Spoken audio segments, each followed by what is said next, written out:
वैज्ञानिकों ने सुना कि भारत में एक ऐसा मंदिर है जहां स्थापित मूर्ति, मंदिर के ऊपर लगा हुआ झंडा, मंदिर में बनने वाला प्रसाद, यहाँ तक कि इस मंदिर में बहने वाली हवा भी इतनी रहस्यमयी है जिसका पता हर सदी में वैज्ञानिकों ने अपने अपने तरीके से लगाने की लाख कोशिशें करी, परंतु वह सभी नाकामयाब रहे।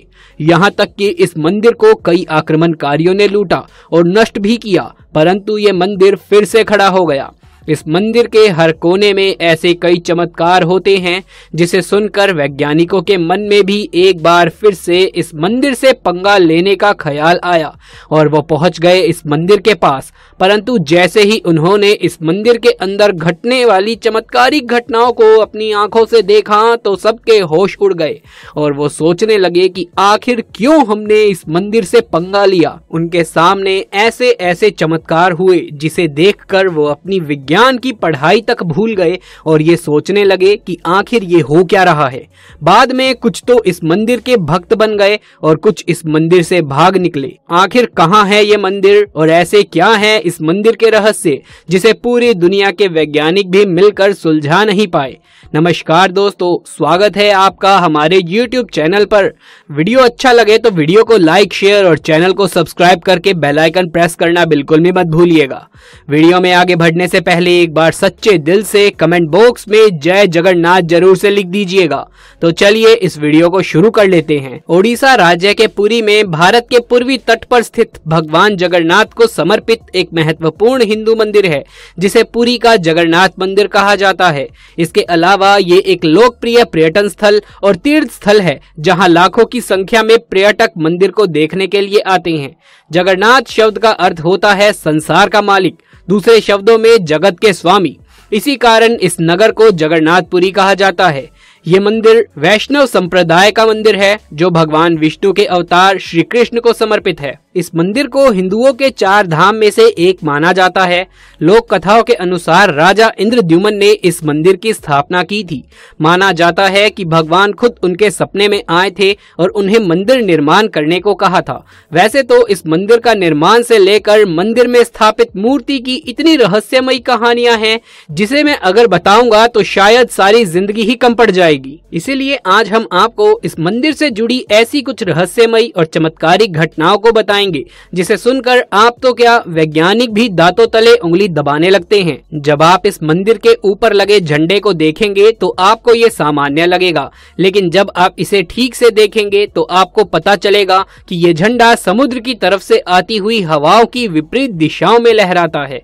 मंदिर के ऊपर लगा झंडा ही विज्ञान को चुनौती देने के लिए काफी है और जिसका रहस्य आज तक वैज्ञानिक नहीं सुलझा पाए। ये झंडा जिस चक्र पर लगा है वो अष्ट धातु से बना है।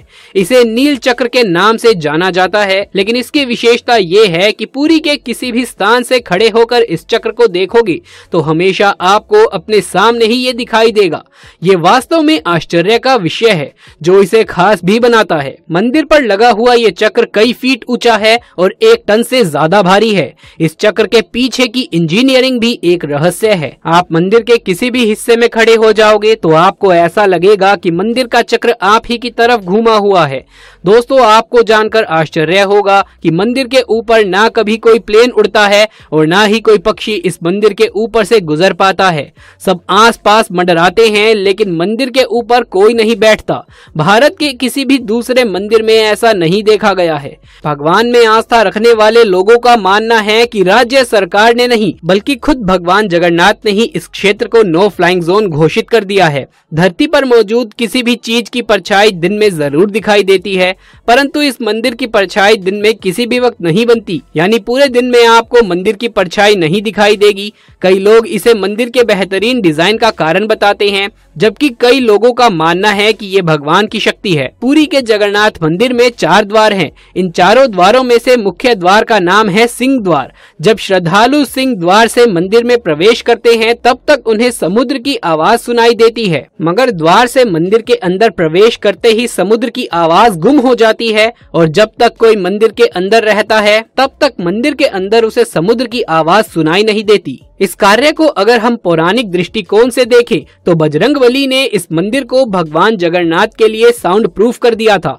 इसके पीछे की कहानी आखिर क्या है, यदि आप ये जानना चाहते हैं तो कमेंट बॉक्स में लिख करके जरूर से बताएं। हम एक और वीडियो के माध्यम से आपको ये कहानी जरूर से बताएंगे।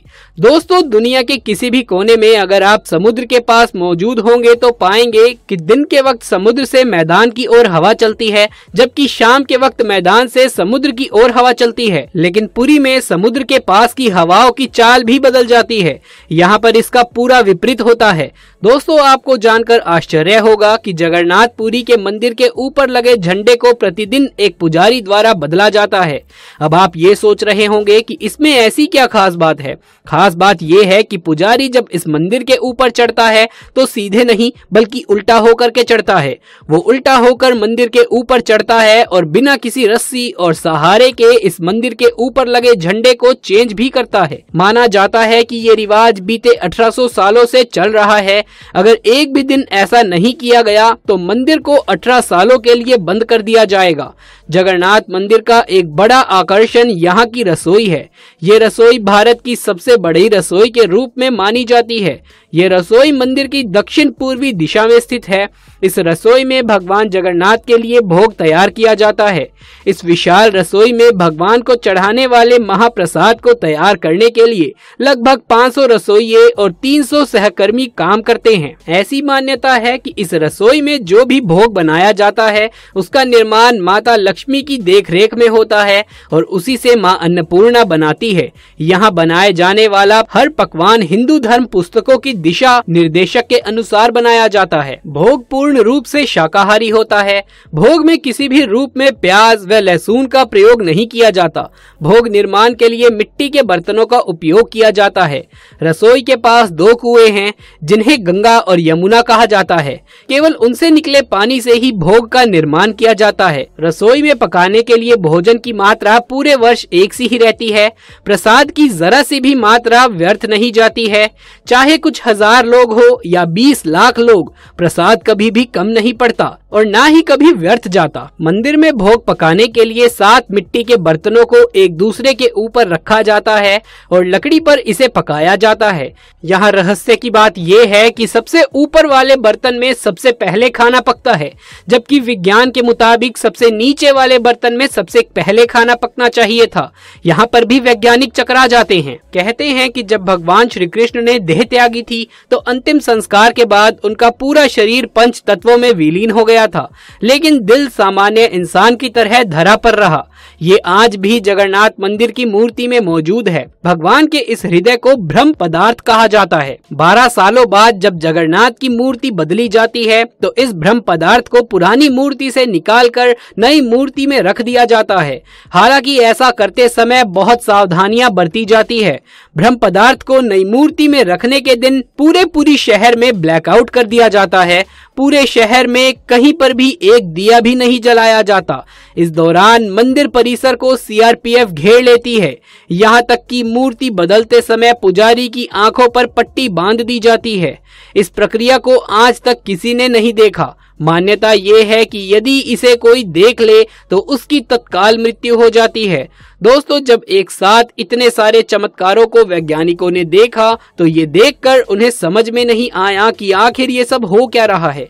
यहाँ घटने वाली घटनाएं पूरे विज्ञान जगत की सोच और समझ से भी परे थी। विज्ञान, अध्यात्म और भगवान जगन्नाथ की कृपा से बनकर तैयार हुआ ये मंदिर कई यातनाओं को झेलने के बावजूद भी पूरी शानो शौकत के साथ समुद्र के पास सीना तान कर खड़ा है। दोस्तों, अपने जीवन काल में एक बार पुरी के जगन्नाथ मंदिर का दर्शन जरूर कीजिएगा। इसी बात पर कमेंट बॉक्स में जय जगन्नाथपुरी और जय श्री कृष्ण लिखना बिल्कुल भी ना भूलिए। यदि ये वीडियो पसंद आया हो तो इसे एक लाइक करके अपने दोस्तों और रिश्तेदारों में ज्यादा से ज्यादा शेयर कर दीजिए। आगे भी ऐसे वीडियोस लगातार देखते रहने के लिए चैनल को सब्सक्राइब करके पास वाले बेल आइकन को भी दबा लीजिए। जल्द मुलाकात होगी आपसे किसी अगली वीडियो में। तब तक के लिए आप सभी का धन्यवाद।